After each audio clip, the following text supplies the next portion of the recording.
Yang pertama ma'rifatul izzatullah, yaitu alif, dari tulisan Allah alif lam lam ha. Nah, bagaimana kita mengenal alif ini? Nah, apa kodrat alif itu yang sebetulnya? Nah, yang kedua adalah ma'rifatul sifatullah. Nah, ini lam yang kedua, lam yang pertama.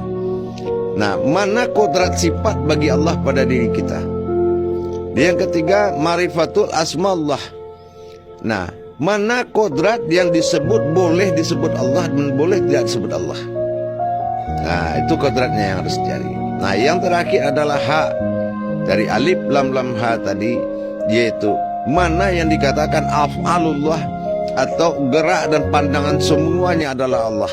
Nah, itu harus kita cari dan harus dapat dalam diri kita. Nah, jadi disinilah para jemaah sekalian, hanya kodrat yang menentukan, kodrat iradat ilmu. Berulang-ulang kali saya sampaikan, ini diperjelas dengan sejelas-jelasnya. Sudahkah kita mendapatkan kodrat Allah di dalam diri kita? Bukan Allah, tapi kodratnya Allah, yaitu alif lam lam ha. Ternyata kenapa hubungannya mengenal diri?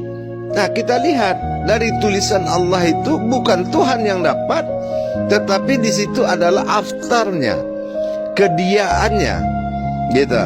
Yang dapat dari tulisan itu kediaannya yang berupa kehambaannya. Sifat dia bagi dirinya yang dialah dijadikan hamba. Nah, ini hamba ini yang harus kita hadapkan ke dia. Kalau sifat umat beribadah, bertawakal, bertafakur. Tapi kalau sifat hamba, kajiannya sudah ilmu. Nah, kalau kajian hamba itu sudah ilmu sifatnya. Nah, apa yang dikatakan sifat ilmu tadi? Contoh, mana hambanya Allah dalam kalimat alif lam lam ha itu?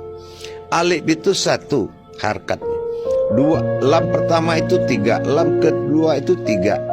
Nah, sudah 6. Nah, sementara ha itu akadnya 5, berarti 165. Apa itu 165? Iman, Islam, ihsan. Iman Islamnya sebuah ihsan tadi. Beriman Islam sebuah ihsan. Ihsan itu umat, Islam itu diri, Islam itu kehambaan, ihsan itu kehambaan. Rukun iman lihat 5, 6. Rukun Islam 5. 5 kali 6 30. Masuk juz. Ihsan 1 juz. Nah, ihsan. Yang juz itu ihsan. Nah, akhirnya apa? Berjumlahlah 5, 1, 6, 5. Nah, 165 inilah yang dikatakan dikaji tulisan Allah dapatnya ihsan diri. Nah, itu menyatakan apa? Adanya keumatan, kehambaan Allah pada diri dia. Cuma dicari lagi, diungkit dari alif lam lam ha kedua, tahap penggaliannya. Apa cara mencarinya?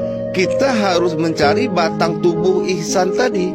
Diri si ihsan ini yang akan berdiri di atas sajadah itu, yang akan berdiri menghadap kepada sang kholiknya.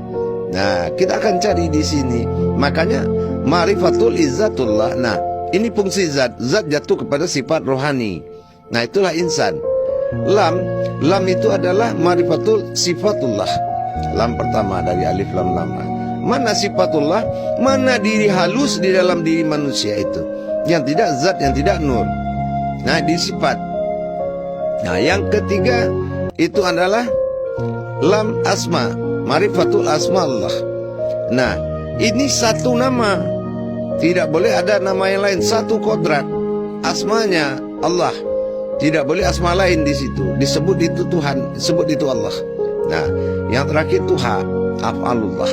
Nah, dalam af'alullah ini yang murni dia bergerak, dia lihat, kita lihat dia bergerak.